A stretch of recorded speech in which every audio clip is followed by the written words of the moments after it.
Hi, welcome to Clutter Bravado.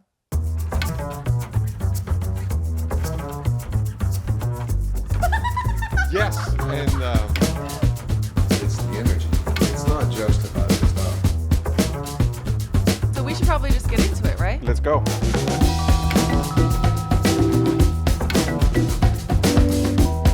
Hello. Bonjour. How are you? Very well, thank you. We are here on a Monday. We love Mondays. We love Mondays to do our intro. Yeah. How was your weekend? It was perfect. Yeah. Yeah. Yeah. It was relaxing, which I needed. Really? Lucky duck. I had such a busy weekend. Saturday was like a million different things, and especially after working our butts off in San Francisco. We were up in San Francisco last week at the D'Souza Hughes showroom, and we were hosting and moderating, like, not really a panel, but doing an interview, like a live episode at the D'Souza Hughes showroom in front of people. And I can't wait for those episodes to come out. I'm I so was excited. 3 really inspiring designers, lighting designers. It was really fun. It was really fun. And we also had like other guests, sort of. So, I mean, I don't want to spoil it. You're going to find out. We'll talk about it more later. But we had some people pop in from the audience. We had some, I mean, it was a really, really good time.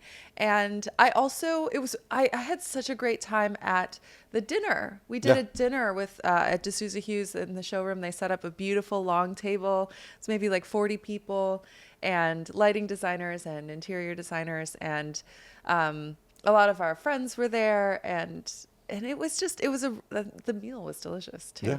The meal was really good. And the showroom looks, the D'Souza Hughes showroom looks fantastic. It's gorgeous in there. And a great collection of lines and designers.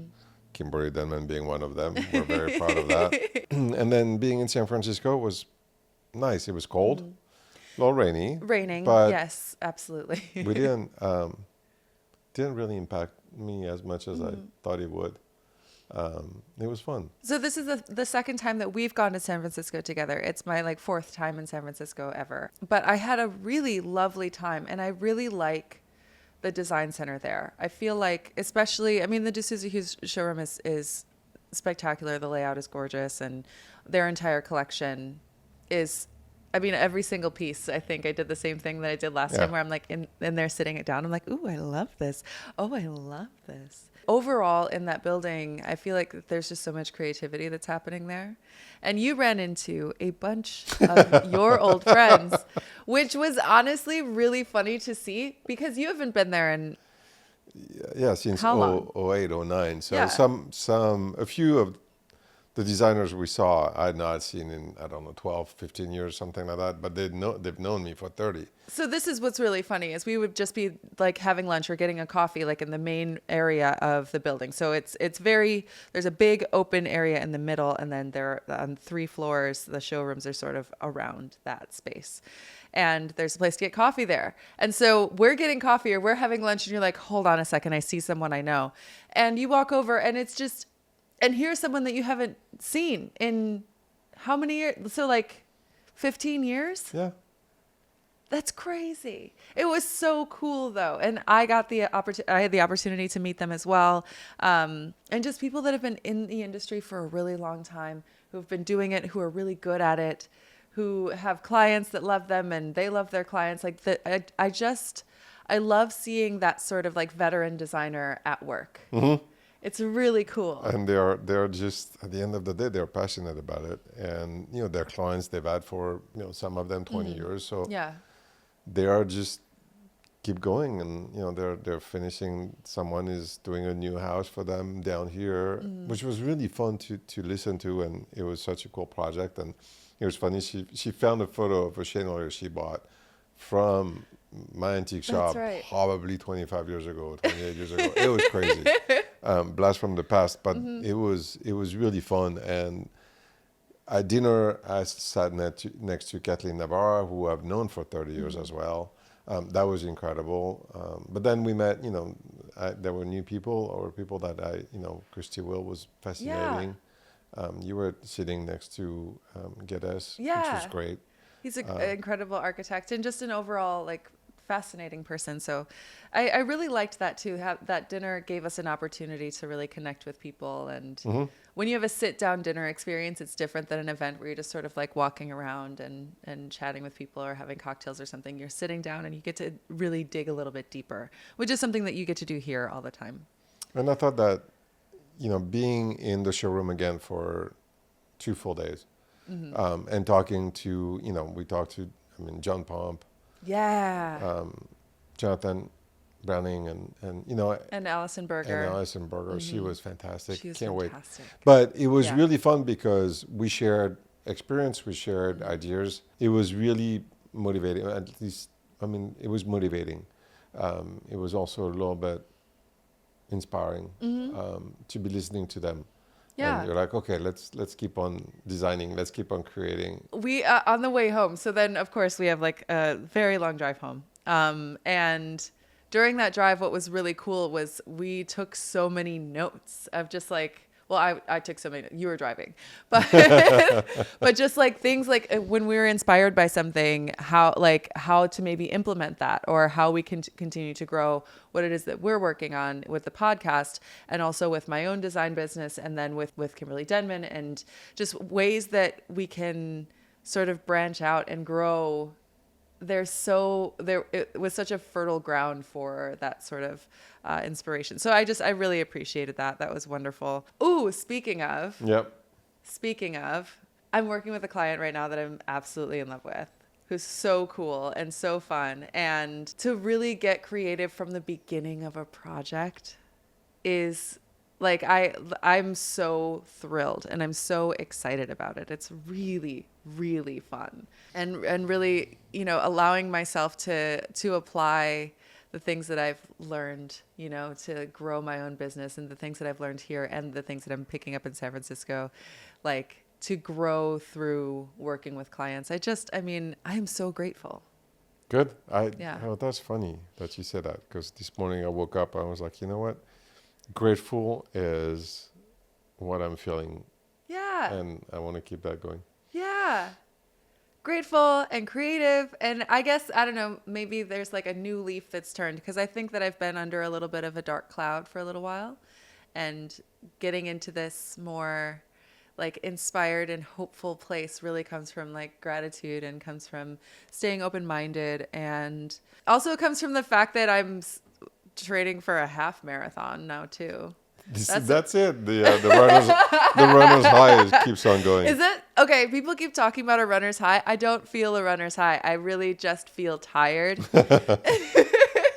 But yeah, what I do, I'll bring that up. I mean, it's a very personal thing that I'm doing, but I am training for a half marathon and doing it with my girlfriends. And on my Instagram, my personal Instagram, I'll be like, I don't know, posting like after my run, so you can see that I'm doing it and still alive. Running 3 days a week and incorporating that into my yoga and Pilates practice and all of that. So, oh my goodness. But I will say that getting that much like exercise and going outside and being able to have that is also something that I feel like is focusing my energy inward. So my attention then is going to like that more creative fire that I've got, where I'll be for a run and I'm listening to an audiobook usually, and then something will pop up in my head, and I'm just like have this thought of like, ooh, what if I did that?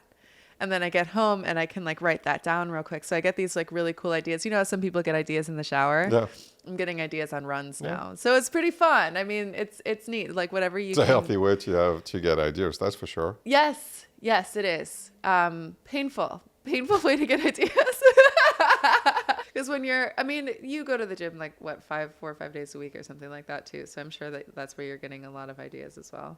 Probably. I used to, not that I've done in the last few weeks, but I walked a lot in the evening, and that was very nice. Oh yeah. So I need to reincorporate that, because that felt good, and that's a time where I could think a little bit, clearly, like there's no distractions or no, emails, or so that was healthy. So I get it. I get the when you clear out all of the things that your brain is like obsessing over and whatever, then it makes it a lot easier to be creative, I think. I think so, yeah. Yeah. And health has been a big part of my journey for sure, and definitely yours. I mean, yoga instructor, and now it's now a half marathoner. It's gonna be good. I think so. So, speaking of people who are very healthy and also very creative, our guest today, I'm actually kind of astounded by him. I loved sitting down with him. He was really fascinating, really interesting, and also kind of funny. And so he is a designer that's been in Los Angeles for a very, very long time. Originally was working with Rose Tarlow at the beginning of Rose Tarlow before the brand exploded into what it is today. And it's been a cornerstone of the design community. He knows Yeah. everyone. He's really knowledgeable. So it was really interesting to sit down with him and listen to him talk. So today's guest is Robert Steloff. Should we get to it? Let's go.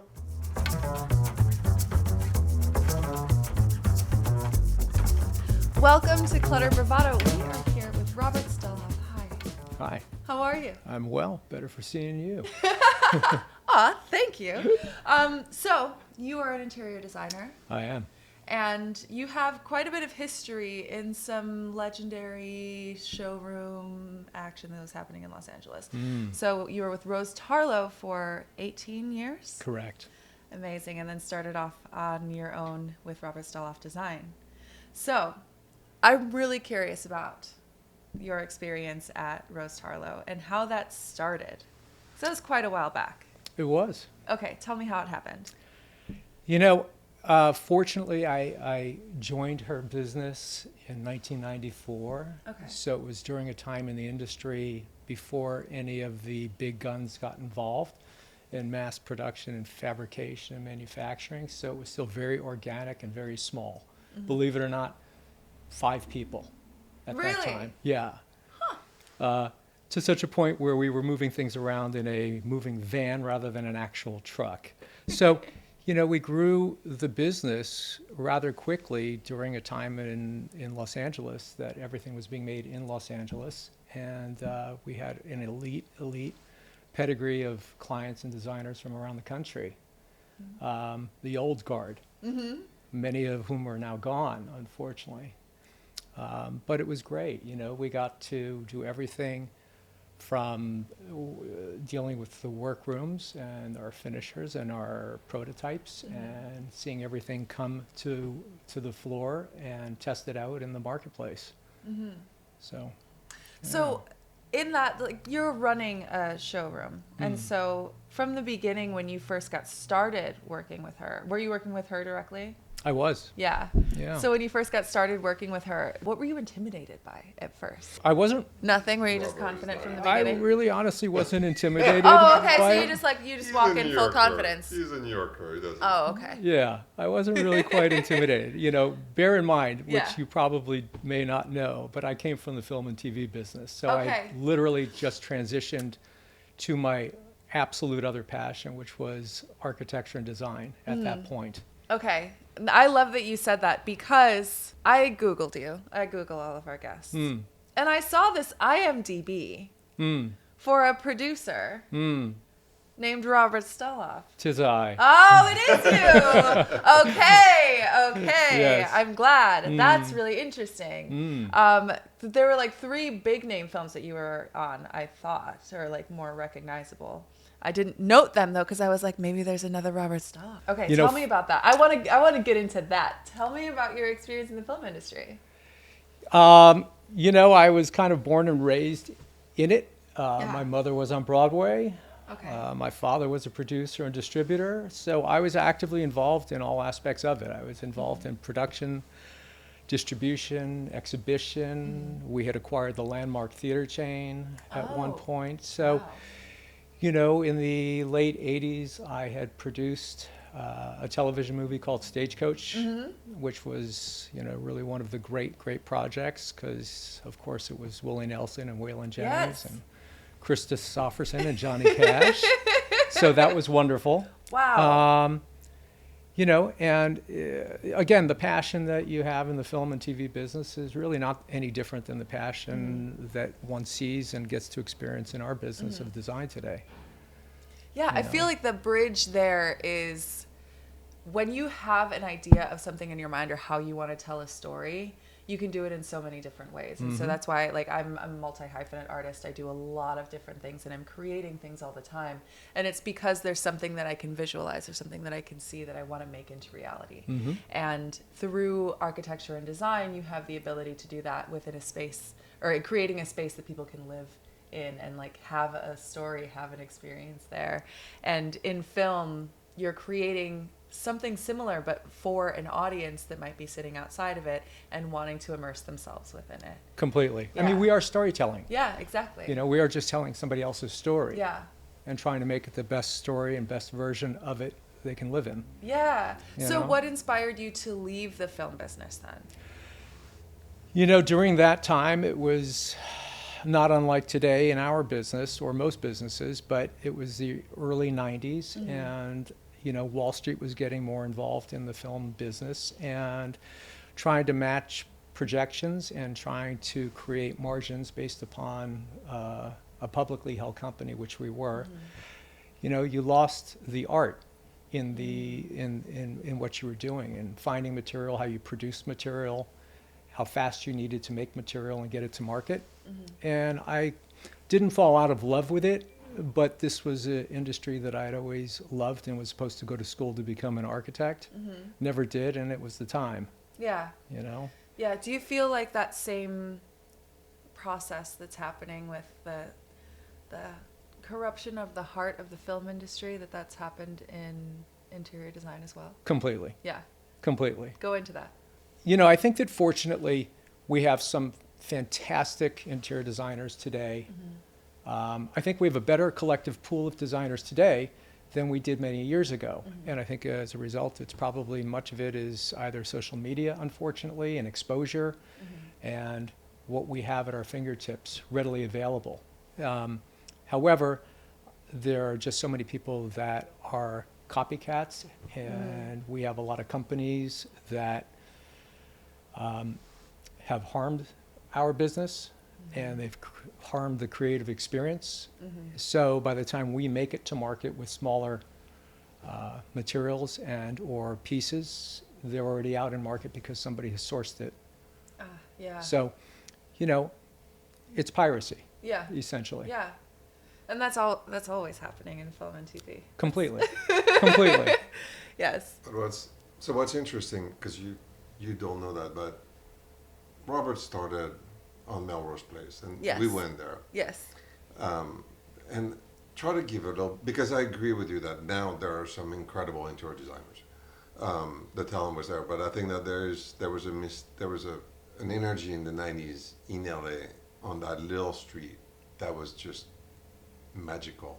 Just describe it a little bit, because it's like all those people. You know, I mean, I think that everything that you're referring to is what has happened in every major city in the Yeah. country, which is we no longer have the small tree-lined streets, we no longer have the little shops, we no longer have the little cafes.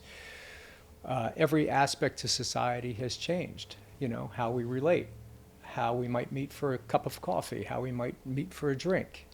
We still do from time to time, but it's just different. So Melrose Place, at that time, there was a wonderful shop owner named Lee Lacey who kept impeccable care and maintenance of his property on the south side of the street, which was adjacent to Rose's original shop there. He was painting his shop every 45 to 60 days. He was Wow. obsessed with the architecture of it. Beautiful, beautiful New Orleans-esque type of architecture.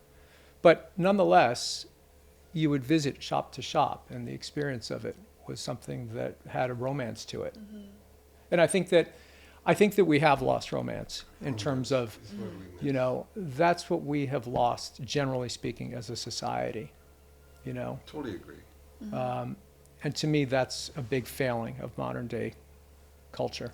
It's in so many elements of our society as well. Because what you're talking about with film and TV, the way that cinema is intended to be consumed is you leave your house, you dress up, you go out with someone, you go to a place, maybe you get a bucket of popcorn or whatever, you have a seat and you sit and you are fully immersed in the story that's being told in front of you. And now so many things are coming out on streaming. You can watch it on your phone. David Lynch has a whole thing about that. You know, or it's sitting on your couch at home and you're on your phone in one hand and you're kind of paying attention, and that experience of like letting film sort of like wash over you and letting you become immersed in it is so rare these days.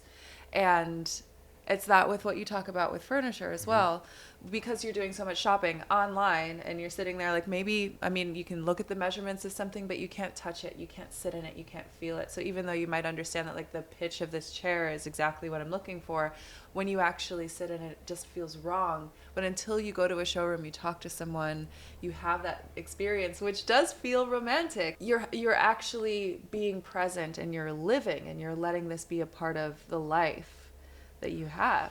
Completely. And I Yeah. actually think that you're doing a huge disservice to your client today if you don't take them out shopping. Yeah. And you're doing a Yeah. disservice to any junior staff that you have working for you if you don't teach them to go out and touch a velvet or a taffeta and understand how it's going to hang and how it's going to upholster. You have to teach. You have Yeah. to be a mentor. You have to continue it. Yeah. You cannot be a shopping designer online. Yeah, that's something that I'm really grateful for, like, working with Laurent. It's that we're out going to showrooms all the time. At least once a week we're popping in somewhere and, having the experience of like, I'm looking at something, I think I hate that. I think that's hideous. But I want to have the experience of sitting down in it. I want to touch it. I want to see how it feels. I might have a different experience with it, or something that I think that I love that unfortunately just doesn't fit right with me, And I think that we talk to people. I mean, Yes. we went to our galleries, we met, quite a few people. There's personalities. I mean, and at the time, the personalities that were on that street, John Nelson, or, they were fantastic. I mean, they traveled the world to bring the furniture, or Rose, when she started making the line, it was avant-garde. It was something that no one else did at the time. So you talk to people and you learn something. You really learn, because we are, in some ways we're artists, and that sharing, and we love to share our knowledge, and that's lost if it's just via email it's funny that you brought up romance. I like that. Well, I really do believe in it. I used to, years ago when I was running Roses, there was a good designer named Shepard Weinberg, who Yeah. used to teach at UCLA. So every 6 months he would bring in classes and I would teach them on the fine aspects to the manufacturing and the finishing of her collection. Why is a drawer dovetailed? How is the box, all of the details that go into the stuff that really makes good furniture. And, it's one of those things that I will not compromise on in work. Unfortunately, I find that one of the great frustrations from clients today is they want everything so quickly. Yes. And that unfortunately began in 2011, 2012, in my opinion, post that last recession, and then into the world of Amazon and One Kings Lane and many of the others that we all know. And the immediacy is what cut right into the great aspect of romance. Yeah. A piece of furniture should be made mostly in wood, not in some plywood kind of, not even plywood. I don't Particle even board, know. yeah. I don't even know what they use, because I just saw a chair that was unupholstered, and I'm like, you might as well throw it out. I mean, it's just nothing there is worth any of it. I mean, from the wood, the structure to the and it's sad. It's really sad, because it's going to fill up our landfills, and it's also can be comfortable. It doesn't create a home. And it's just It's temporary. temporary. Everything becomes temporary, Yeah. And therefore there's no romance. and there's even less romance. Yeah, Yeah. I mean, you know how it is when you're cooking a meal in some Oh, of yeah, your no, great yeah. parties. There's a process, there's a journey to it, there's a And- seasoning to it. it's. Part of why we closed the shop and we went private was because of that. Because I'm old school. I'm old school. I'm a people person. I started this business in '93. We would have a pot of coffee. We would have croissant. We would have designers stop by in the morning. You don't have croissant here ever. No, well, He's dieting. You've never had the. Now I'm upset. You should have them more. I'll bring them. Great. Great. And a little dab of caviar too. Yeah, exactly. Just a No. Yeah, dab. now you have, now we don't have croissant, we have scrambled eggs here, but okay.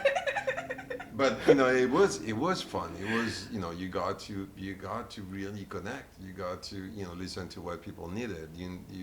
It was just an amazing thing. And then it's, and we closed in 2016 because suddenly it was like, send me an email, send me a photo. I'm like, I have a store, I'm here. It's like, okay.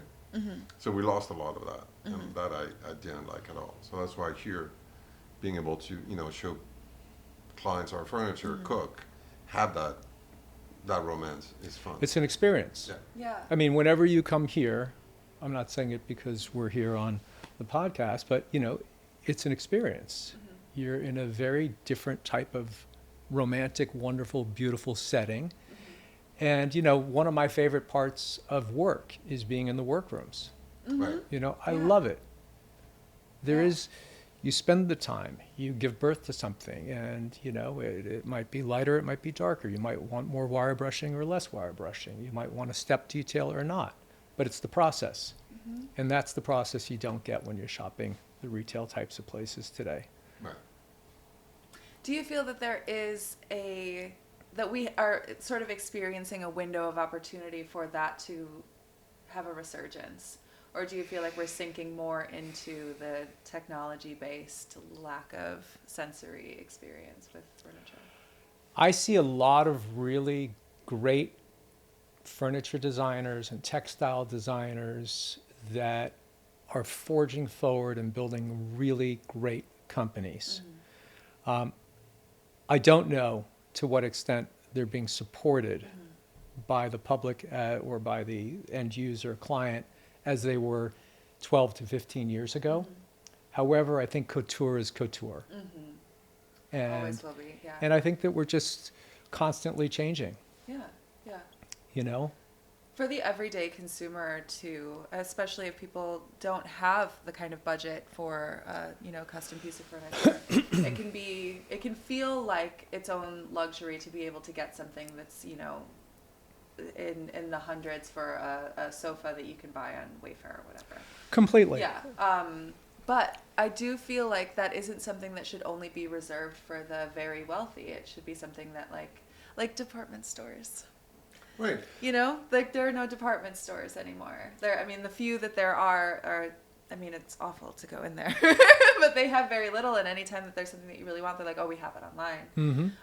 But you don't get to have that tactile experience. And I do feel like the majority of the guests that we've had on here, and then also a lot of just people that I know are really craving that, wanting to be able to use their spare time to go have an in-store experience that's actually valuable, that's enjoyable, where you're working with someone, to walk into Rose Tarlow and to talk to you, they're getting to know you. There's a person there who cares about them and wants them to get what they're looking for, not just a teenager who's going to point you over to go over there, what you find is there, and if you can't find it, you'll get it online. That's not a really satisfactory experience. So I do want to get back to, though, where your Robert Steloff design.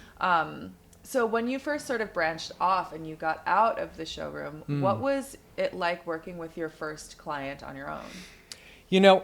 I had been doing jobs while working at Rose's, with her permission. But the kinds of projects they were typically much more modern and contemporary, because that's when the showrooms that I would shop at often were open on weekends, so therefore I didn't commingle them during work hours.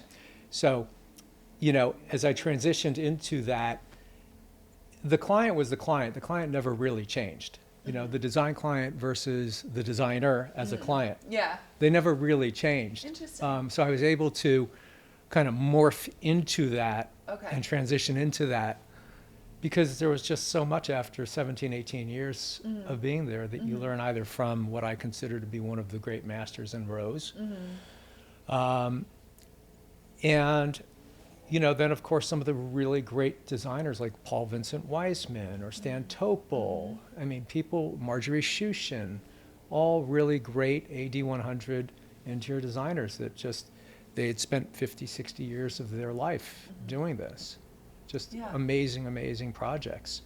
Yeah. So, do you have a signature style or a way that you would describe what is your specific taste? I think that, and it might sound generic, but I always consider it to be more transitional. I was going to guess that. But always coming from a position of classicism.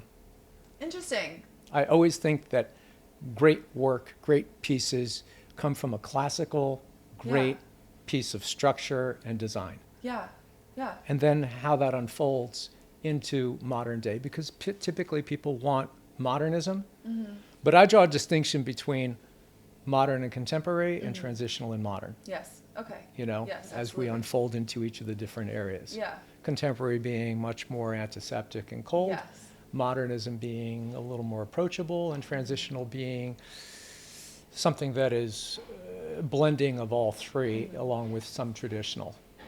Yeah, I also feel like when you're working with a transitional style, it feels to me like it's easier to actually live in.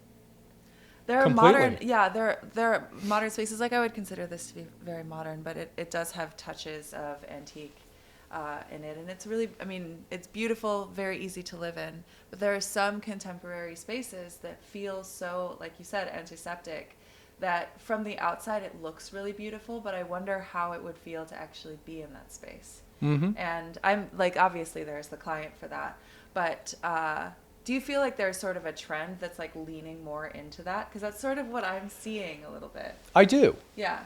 I think we've been trending toward it. Yes. Yeah. And I think that we are now kind of in a new space with it. Yeah. Very derivative of fashion, very derivative of architecture, and they're all the same things that we've pulled from, but the styles of those things are changing in every major city and country around the world. Because all of the arts sort of blend into each other and everything influences one another. Do you have a film that you love the aesthetic of, that's something that you incorporate as an inspiration for your design? I don't, because I still love all film. Yeah. If I had to look at something in what I think is one of the most beautifully shot and beautifully directed shows that I've seen in a very long time, I would probably say Ripley. Really? On Netflix, which is shot in sepia tone, and which can be very off-putting to the general public, and it sucks you in, and every single shot is masterful. Wow, I haven't seen that at all. It is Shot one in of Italy, right? it is one of the most beautiful things you've ever seen with great storytelling. Wow. Okay, I love that. And I loved Yeah. not having it be about the color and the texture, Yeah. because it just completely envelops you. What are other art forms that tend to inform your design style? Architecture. Architecture. Interesting. Okay. Architecture. Yeah. Good architecture. So if you approach a house and you have like an idea of what the architecture is going to be, it's easier for you to decorate it. Obviously, that kind of makes sense. Yeah. Yes. Is it architecture of just the space where you are, or architecture of other spaces? I think it's both. Yeah. Yeah. Okay.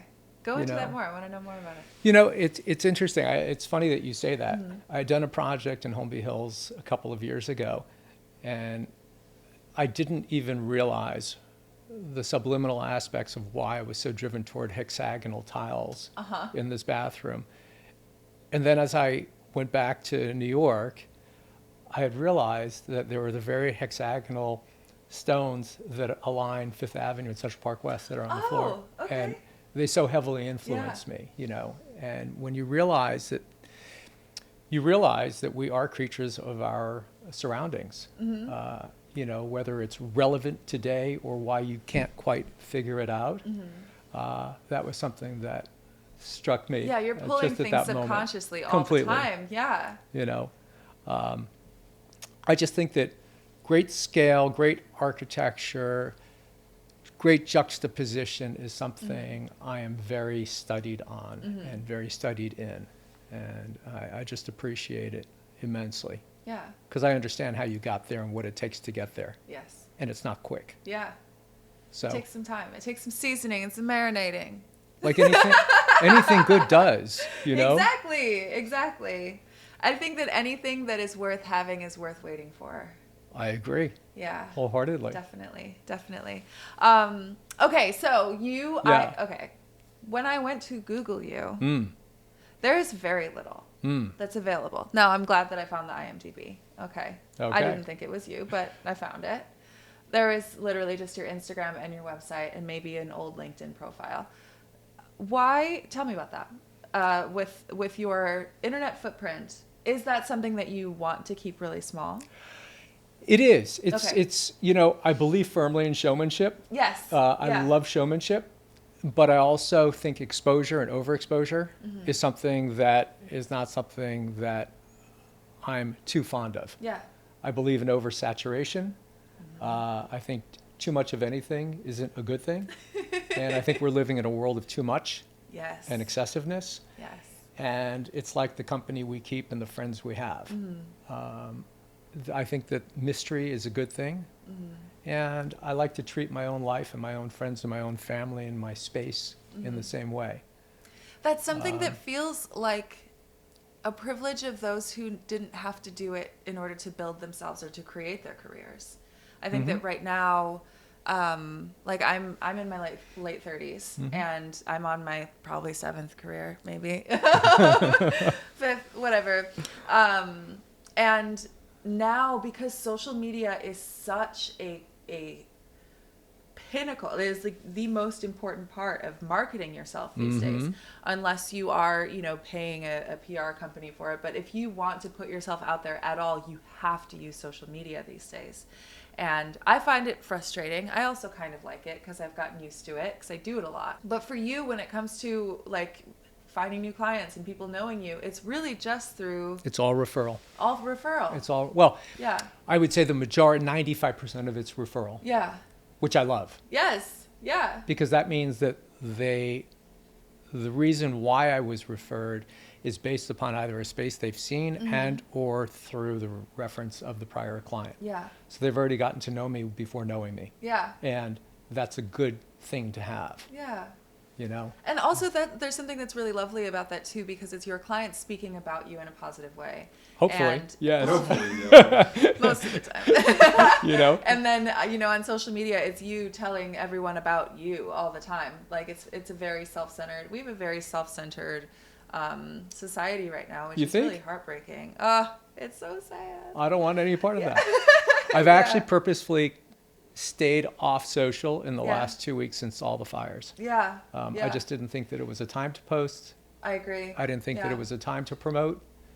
And I think that what we've lost, generally speaking, is we've lost discipline, we've lost restraint, and the gates are open.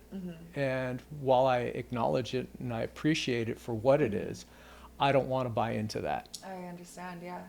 I like that discipline. So, because so many people are living on social media most of the time, we're not going out. And that's really what the crux of it is. So you have seen the evolution of Los Angeles, and I'm really curious about your opinions on it. You've shared a few. And the way that the city has sort of evolved, it's constantly evolving. I have opinions, and I've only been here for 10 years. So, but you've been here for quite a while from New York, so tell me about that. I don't want to get in trouble here, I've never fully understood why Los Angeles doesn't have a greater abundance of fine architecture. And for me, architecture is something that I think for everyone, it will change you as you walk past a great building. And Chicago, one of the greatest cities in the country of architecture, along with New York and some in Seattle and San Francisco, of course. And what I feel like that is consistent with what we were talking about in terms of fast-tracking life in society today is the modern towers that are void of character, that I don't think that evolves society. Yeah. I was referred to by city council in characterizing the housing crisis as people warehousing. And I do feel that way. I feel Yeah. like we warehouse humans Yeah. in the form of many of these buildings that are going up. Mm-hmm. So I don't think that it makes for a better society and a better city. I agree. So yesterday, I'm not going to talk smack about it, okay? I'm going to speak negatively, but with... Just talk smack. Okay, I'll talk smack. I went to a building nearby here, because I am looking for a new apartment, and I've never gone, like, really done a tour of one of the sort of, like, modern, like, the new apartment buildings that are going up. The boxes? The boxes. And I went into this building thinking, because from the outside it's gorgeous. The photos online are beautiful. And immediately they take us up to the rooftop. It's a very tall building. There's a pool that overlooks, I mean, it's like a 360 of the entire city. It's stunning up there, okay? And then there's like a gym area that's like it's state of the art, everything. Like, amenities are amazing. And then you go into the actual apartment, and it feels, there's such it's a vacuum where soul should be. If I'm going to live in this space, it takes more than just putting a few of my things in here in order for it to feel like a home. Mm-hmm. And it's not created with a life in mind. Also, the faucets are ugly. They're so ugly. We can take care of that. Like the whole, no, that was like the first thing. But all of the rooms are very small. And even in these, like, you know, larger floor plans, like the bedrooms are really small. The closets are just, I mean, it feels like it was tossed together where they're like, well, I think this is what an apartment looks like, so this will work out. The quality was trash, and you're seeing gaps in between drywall, and like in the bathroom, there's a gap between the, you know, like one of the pieces of the wall and the ceiling, and this is a brand new building. Mm-hmm. You can feel that nothing is real. You can feel that the floor is that like vinyl, like flooring that they Junk. put in everywhere. It's trash. The acoustics, trash. And it was really heartbreaking, because this building is not cheap to live in. Okay. And again, the amenities are wonderful, but it feels like living in a hotel. The hallways, again, no character, a little style maybe, but absolutely no character. Not really. Not really. No, that was, You know I was what's trying to be happened? generous. I find that many of the younger architects coming out of school today, they have not learned why interior architecture is so relevant and important. Interior architecture being case moldings, floor moldings, baseboards, details. I mean, everything that's in and around us Yes. in this apartment. And when you have a box, you have a box. You have a box. There's nothing that's going Yeah. to change about it. And it's Yeah. very sterile. So to me, I don't want to live in that kind of a space. And I think that there are things that can be done to augment that. Yeah. But, you know, if you're renting a unit, you're not going to do that. However, I do have one of our best friends that has spent an excessive amount of money on an apartment, Really? putting in moldings and a lot of Yeah? interior architecture. Yeah. See, I mean, I wouldn't do it in one of those boxes, but that's one of that does exist in LA. And for example, we're in the Talmadge, and we have that, and you have that here. Like, it's gorgeous, and it does have so much character. It's an old building. It's a little haunted. And, and I love that. I love that there's been so much life lived in here. And that's kind of why, because I'm looking for a new apartment now, and like, I like the idea of going into like a Hancock Park area, because there's a lot more history there. There's more, there's architecture that's, you know, from like the 20s to the 40s, where there was more intention put into it. There's real wood in there. It's called romance. Yes, romance. That comes right back to that. It comes right back to that. But yeah, Yeah. I mean, and maybe that's the story of the part, the romance. I mean, romance in food, romance in literature, romance in movies. Like, we lack a serious amount of poesy and romance in this world. And I it's funny that I felt it, but I didn't put a word on it. You put that into words very well. Thank you. Oh, you're very And that's welcome. something I'm going to be sort of stewing on a little bit. My 2025 intention this year is to allow myself to feel joy and just pleasure in living, you know, eating good food, listening to beautiful music, watching a beautiful film, like having choosing that for myself. Mm-hmm. And I think the romance is at the core of that. I think that it's romance with the city of Los Angeles. You know, sure. for me, Yeah. I just think that it's so ultimately important in what we do every day. You get one shot at this, Yeah. right? You get one shot. And I think that if we are disciplined about how we approach our day and how we want to fill our days, weeks, months, etc., you'll unfold a beautiful story for yourself. Yeah. But if you live in social, that is your reality. Yeah. And I think that a lot of people might look at the word romance and they might think, oh, it's old school, or, you know, it's outdated, Or or it's it has a frivolous negative even. Yeah. connotation. Yeah. You know, for me, it's what drives me. Right. It's the process. It's Yeah. everything about it. And I talked about it. I had to take a break over the holidays because there was a little bit of an overload, and I started reading again. And you know, that rediscovering that I can read, which was fantastic. It was such a great discovery. I'm like, oh, geez, and rediscovering writers that, you know, the talent of those people is so incredible, and I want to nurture that, you know, versus you know, social media, and also realizing that at some point I was watching a TV show on Netflix with Instagram on my right hand and maybe the laptop. I'm like, no, I'm gonna go crazy. Yeah, you know, it's interesting. My great aunt, who lived to 103 years of age, she was one of the most famous booksellers in the country at that time.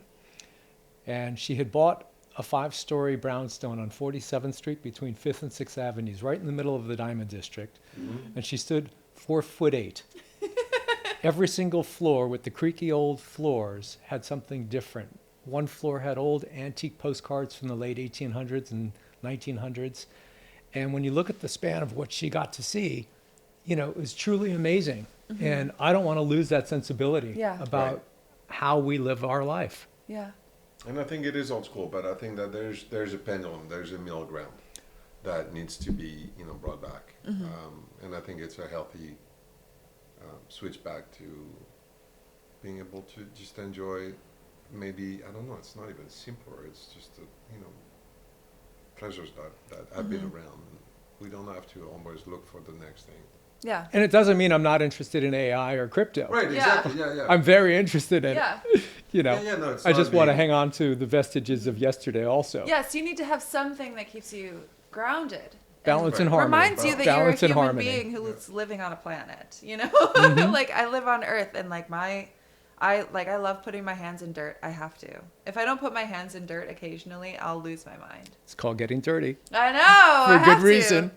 I mean, I have to. Or like going into nature, it's so important to me. Shutting everything off, going into nature, or just like listening to the wind for a little bit, reminding myself that I'm an animal.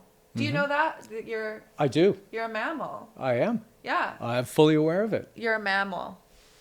Oh, that's, I know that very, very well. Okay, just reminding you. I teach yoga as well, and in my yoga classes, I remind people all the time: just remember that you're a soft little animal. And all of the technology that we get sucked into, it takes we're so focused on being brains and being like a part of a you know, larger machine, or like even centering ourselves and like what we're going to get out of the world and how much money we have and how many things we have. And I really love the idea of like going back and just like humans making houses out of trees. Isn't that beautiful? It is. And sitting down on things that make them feel, that are like soft, that are made out of the fur of other animals. It's so sweet. I like that. Yeah, your romance. Oh, that's yeah. so great. Now I'm going to be writing about this later for sure. I'm so inspired. Okay, we have to wrap up. Okay. So I want to ask you our 3 questions that we ask for all of our guests. I did not prepare you for this. No. You. It was a surprise. Yes, I like to surprise people. We've prepared them sometimes and they still come in unprepared. So let's just do it off the cuff, yeah? Why not? Okay, first question. What is the messiest place in your home? My studio. Your studio. Is it one of those chaotic, like everything's everywhere and you don't know where it is? No. Or everything's everywhere and you know exactly where it is? I know where everything is. Got it.